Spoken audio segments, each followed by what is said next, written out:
2020 actually was supposed to be a pivotal year for the agenda of gender equality and women's empowerment, because it was 25 years ago that the last World Conference on Women was held, which was held in Beijing 25 years ago. And world leaders gathered there, as well as many civil society representatives, and they made really groundbreaking commitments to advance women's rights. And these are enshrined in what we refer to as the Beijing Declaration and the Beijing Platform for Action. So this year was supposed to be a way for us to look at the progress that has been made, and progress has been made, so not to undermine that, but not enough progress, really. And taking into consideration, it's been 25 years and we haven't even had another World Conference to mark all of this progress. And so the idea is 2020, we need to look at a new generation of change makers to carry on and carry the torch in terms of finishing the unfinished business of achieving gender equality, because we're not there yet. And if we believe in the 2030 agenda and the Sustainable Development Goals, we have to make, at the very least, 2030 a cutoff date for achieving it. That only gives us 10 more years. If we haven't been able to do it in 25, how are we going to do it in 10? Now, that was the thinking even before COVID. So now if you think, as soon as COVID hit, it was an unexpected blow on many fronts. And so we had to, on a very practical level, revisit our plans. And now, more importantly, we now actually have to deal with the fallout that not only stops us from progressing, but actually there's a threat of reversal on what we've gained so far. So this is really a red flag that we would like to raise.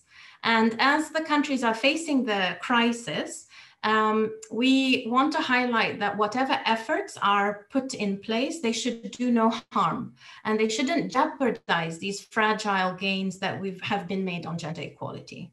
And we need to make sure that there's sustained progress to the 2030 goals. We have to build more equal and more resilient societies for the future. And so any policy response has to address this. We've been closely following, as UN Women, both the political and economic developments related to COVID-19 and looking at the impact of this pandemic on women and girls. Because the virus does not seem to discriminate, but at the same time, discrimination, it is an underlying condition that can make the experience of the pandemic that much worse. And also discrimination can affect the access to those plans and resources and information that's out there that will help people cope with the crisis and its fallout. And so we know that there is a differential impact on men and women. And so supporting gender analysis and disaggregated, what we consider sex disaggregated data, or at minimum sex and age disaggregated data, has to be emphasized as an integral part of strong COVID-19 response planning. As I mentioned, we've just come out of the 16 days of activism against gender-based violence, and the collection of data was highlighted as a key theme of this campaign in recognition of the role of data in addressing the issue. And disaggregated data is critical to capture the full impact of the pandemic on everybody, on diverse groups. So again, just to highlight, we're not talking about women and girls as a kind of a homogeneous group. There are different groups within these subcategories. So we have to understand that discrimination, there are different forms of discrimination that intersect and amplify inequalities. So we have to be very mindful of that. That's why I say at minimum, we need to look at sex and age, but you have to also, as much as possible, disaggregate so that you're making sure that you're looking at the issues and problems most holistically. And really, just to emphasize something that I heard one day not so long ago, that you treasure what you measure. So if you're not measuring something, you're not really giving it enough attention. And if we think pre-COVID, on the eve of the adoption of the 2030 Agenda and the Sustainable Development Goals. So as far back as 2014, which seems like a lifetime ago now, the Secretary General of the United Nations created an independent expert advisory group to make recommendations about what was termed a data revolution for sustainable development. And this revolution is referring to transformative action. So no longer, I mean, the language of the UN has changed and sometimes it becomes jargon, but there is a meaning behind it. So when we're talking about revolution, we're talking about drastic shifts, drastic change that has to happen quickly. And when we're talking about transformative action, it's not about just a change. It has to be transformational. And when we're talking about transformation, we're talking about positive change that is irreversible. We don't want change that is just at the edge. So for example, there's a lot of attention being paid to poverty. So pre-COVID, for example, you had people who were below the poverty line. And so you can calculate that number, but you also needed to look at the people who are just above the poverty line, who now, because of COVID, have gone below that line. So, you know, this is the concept of being transformative, that it's not enough to just keep people hovering above a line. You have to really make a drastic shift so people, you know, people do not fall below that line when a crisis hits. And this, you know, this data revolution recognized the complexity of the development agenda. And I really, you know, when I was listening to Natalia, it really, I was thinking, because we've done so much work on also gender bias and behavioral science and behavioral insights. And it is such a difficult thing to do because we are talking about complex or wicked problems. You know, it's not a simple thing. If you do A and B, you're going to get C.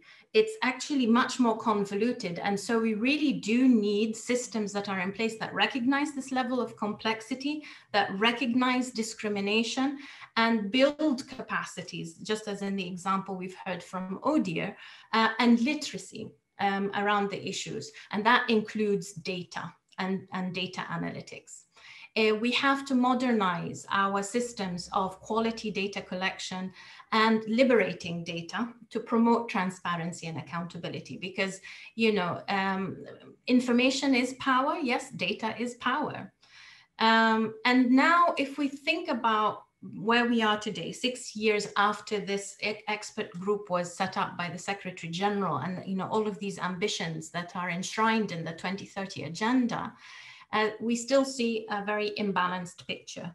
We only have a partial snapshot of the lives of women and girls all over the world and the constraints that they face, because we have significant gaps in gender data worldwide.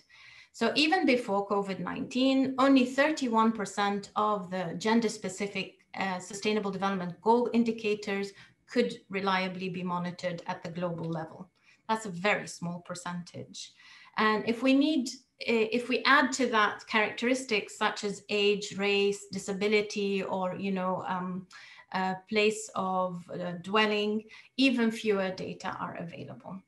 And we know that if women and girls are invisible in official data, they will remain invisible to decision makers and to those policy responses that are so much needed.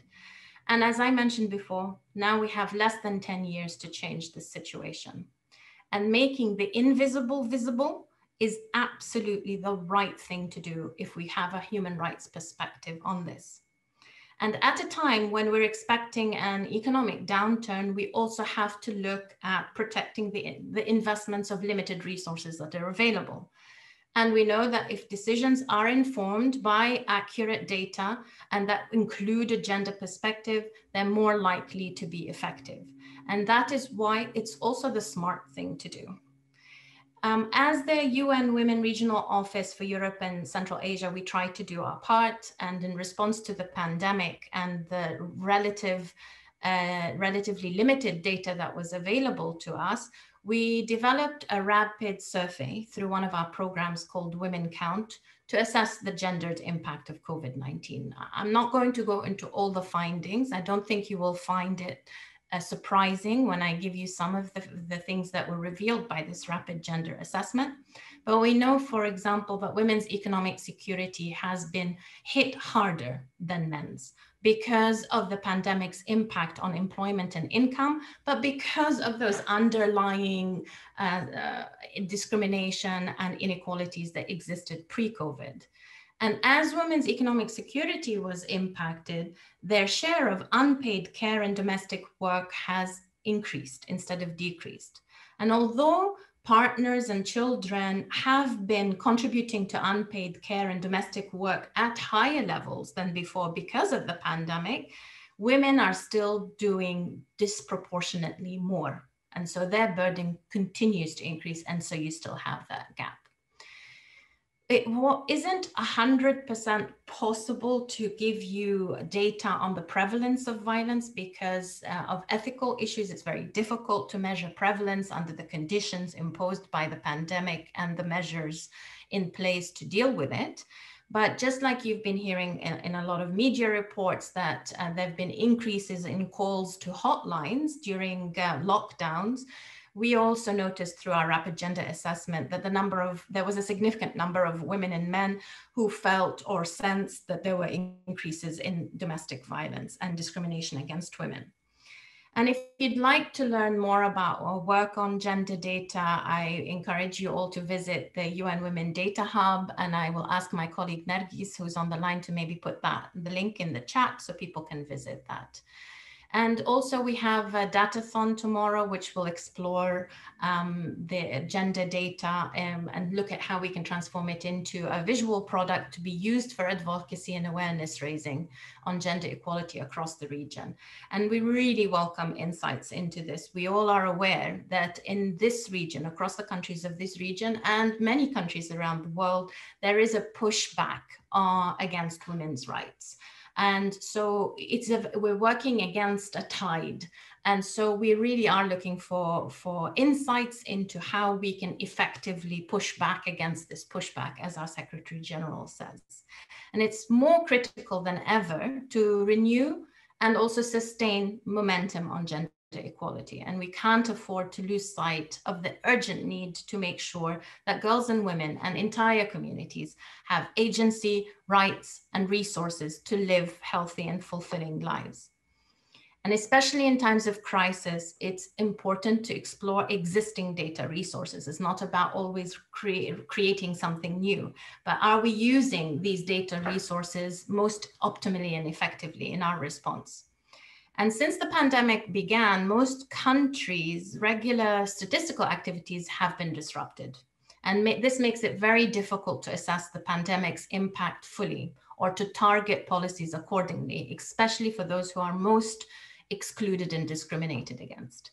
So now is the moment, as we see the end of the pandemic at least in sight, or appears to be in sight, for governments to collect this data and make it available in a timely manner. And we really rely on a push for doing that.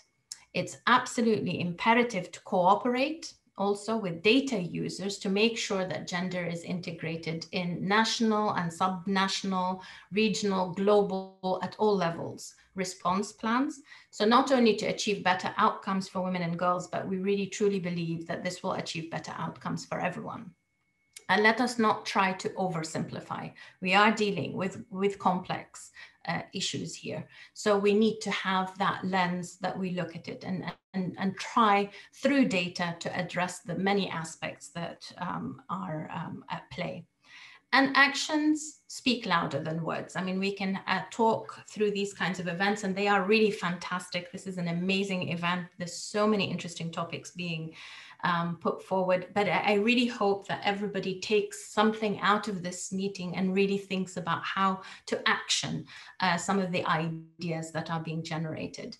And I'd just like to end by highlighting that there is this, in light of this the need for accelerated action over the next 10 years, UN Women has really tried to think about how creating a vehicle for action.